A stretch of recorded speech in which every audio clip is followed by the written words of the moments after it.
Good morning, everyone, and welcome to another exciting episode of Hobo Hero.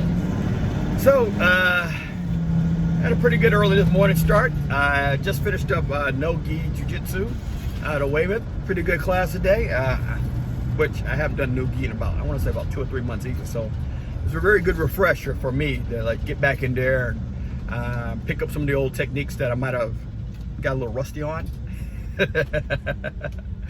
And today I'm going to go pick up my daughters and see what kind of adventure we can find. Getting back in Massachusetts from the whole weather change is interesting. Leaving, nice, good, spring, summer weather to now winter weather, it feels like here.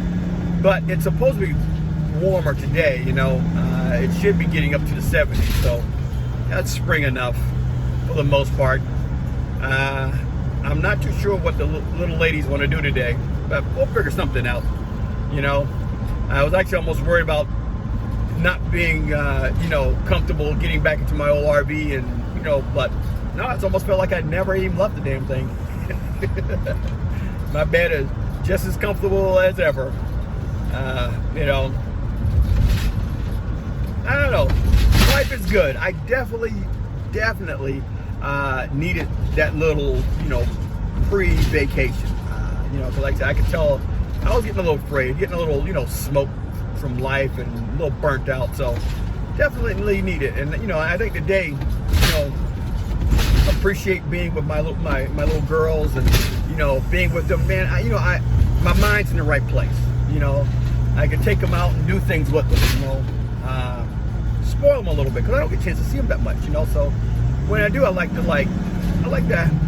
have fun. Make it interesting and stuff, man. And that's it. I'm pretty certain they're just probably now getting out of bed as we speak. So hopefully the ex is getting them ready to go, and maybe we'll do our usual thing. Head to IHOP and get some breakfast and go ahead. All right, everybody's doing their thing. Go here while it's red. Go while it's red. Okay, never mind. Anyway, disregard. Everybody's confused. Saturday morning, they can't figure out how to drive. I think what happens is in Massachusetts is people are not used to you letting them go, so they get confused. They're like, wait, he's letting me go? I don't know what to do with myself. So they stand there and give you the deer in headlights look. And then, for me, after 5-6 seconds, if you can't figure it out, then I'm moving. And of course, when I move, that's when they want to move. Now all of a sudden they want to drive. They want to try to cut you off now, even though you gave them 5 seconds to figure out they can go. Anywho's, so might be a good day to take the drone out and go to the Blue Hills and do a little walk around there and do some photos and stuff, or I don't know, maybe hang out at the beach. Yeah, 7 degrees. Take the old Hobo over to the beach and and hang out and do that for the day. So we'll see. Like I said, just glad to be back so I can see my 2 little girls and make a good day out of it. Especially since I'm gonna be gone within another week or so back to Miami. This time I'm gonna take a slow roll back. And I know I said that on the trip back, but it just seems like no matter what, I'm gonna make the trip from Massachusetts to Florida within 2 days. It doesn't seem like I can do it, stretch out in 3. But I think this time I'm gonna try to stretch out in 3. I'm gonna try to, but we'll see. I know me too. Once I get on the road, I get focused. It's just drive, just get there.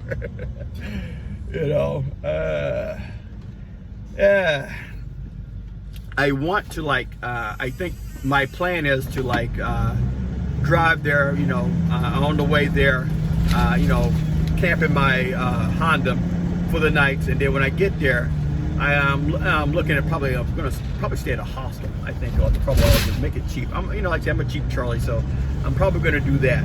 I was looking at a couple hostel prices. They were doing like $27, $30, $34 a month. A night, and that's not too bad.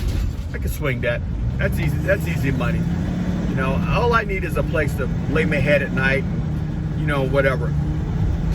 And worse if I happen to meet some friends and crash with them, even better. Whatever. It's gonna be a good time regardless. Unless it's like hurricane come through. I don't think it's hurricane season yet, so I think I'll be all right. And while I'm there, man, I think I may just start looking at some properties down in Miami, see if there's something in that area that's affordable to me. Cause man, it'd be nice to have make that my vacation home / retirement home. When I do decide to retire from the from the job, and actually there's no deciding on it. I have to work until I'm 65 because I started the job late, so it is what it is. But we'll see what happens. Right now, though, I think I'm just gonna focus on getting some breakfast.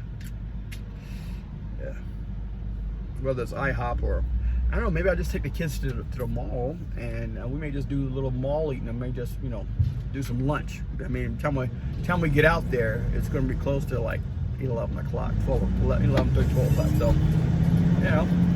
maybe have the girls stretch their legs at the mall for a little bit, for eat in the camper and relax, and then when it's time when they get bored of that, head out to the beach and, have a nice relaxing day at Wally Beach. That would be nice too. It would be extra key. Let's see what else. Other than that, man, yeah, that's it. I got nothing else for you. I'm hoping everybody is trying to get through this pandemic, whatever we want to call it, as sane as possible.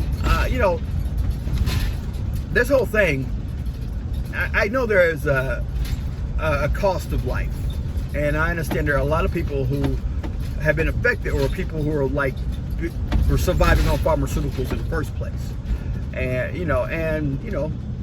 and I'm not downplaying anybody who's lost a loved one, or has or known somebody, coworker, whatever. My condolences to everybody, because it's sad to lose somebody, regardless of what the situation is.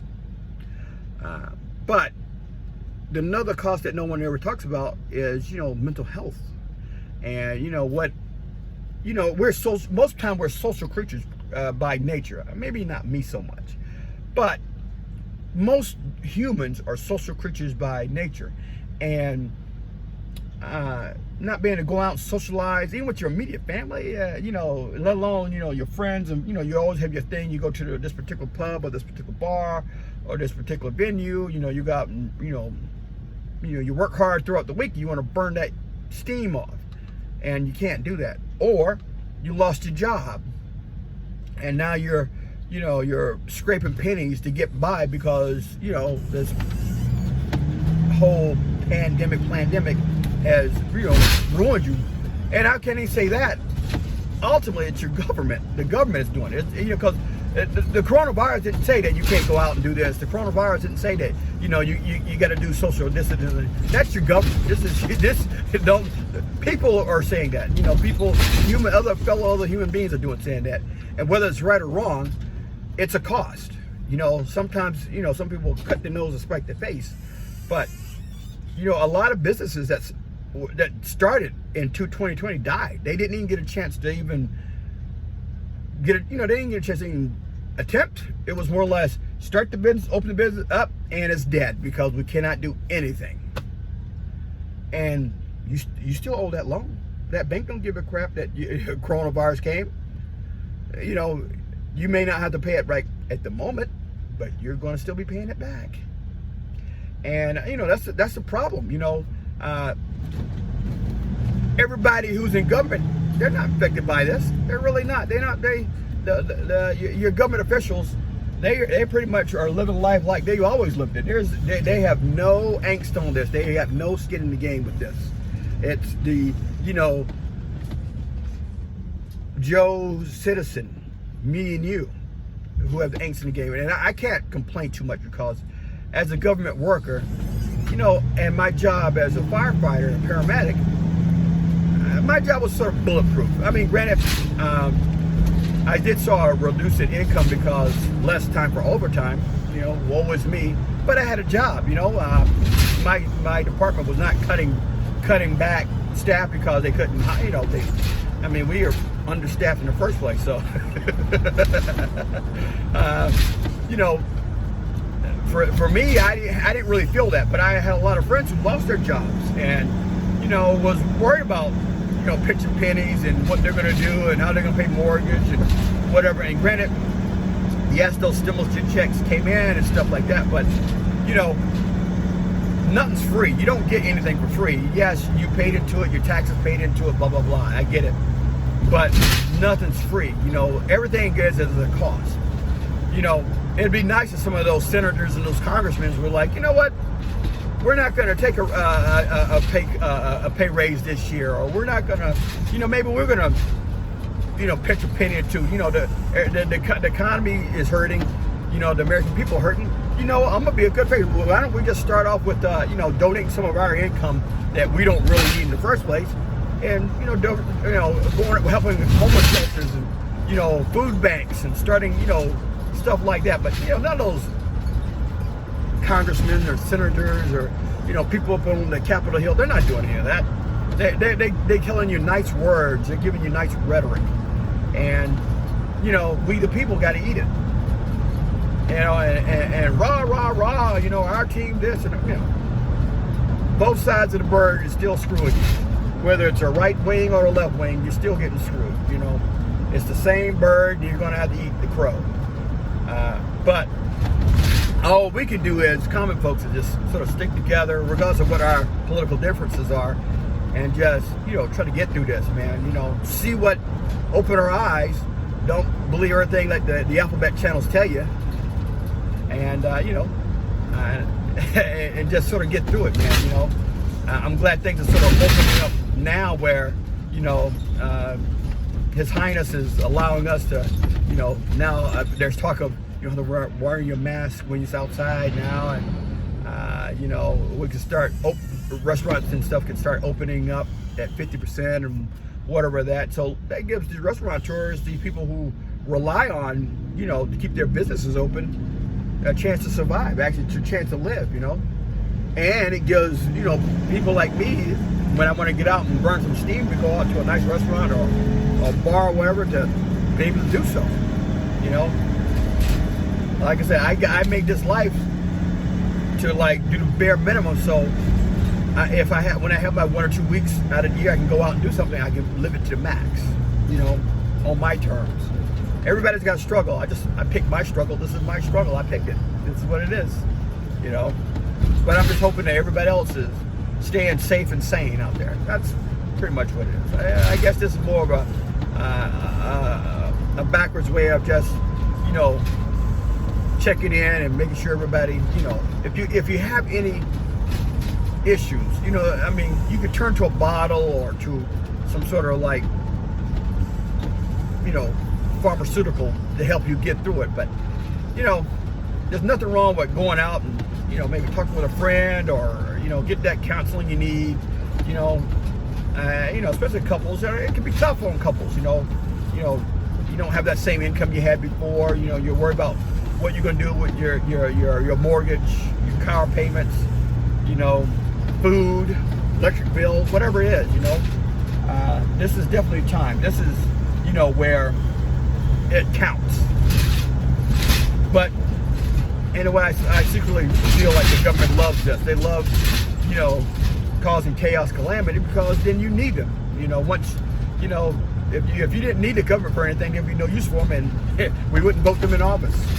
But sometimes causing chaos and calamity is, you know, keeps them relevant, and they like staying relevant. So here we are. But anyway, folks, I hope everyone has a great day, and hopefully I'll see you soon. on the next episode of Hobo Hero. Bye now.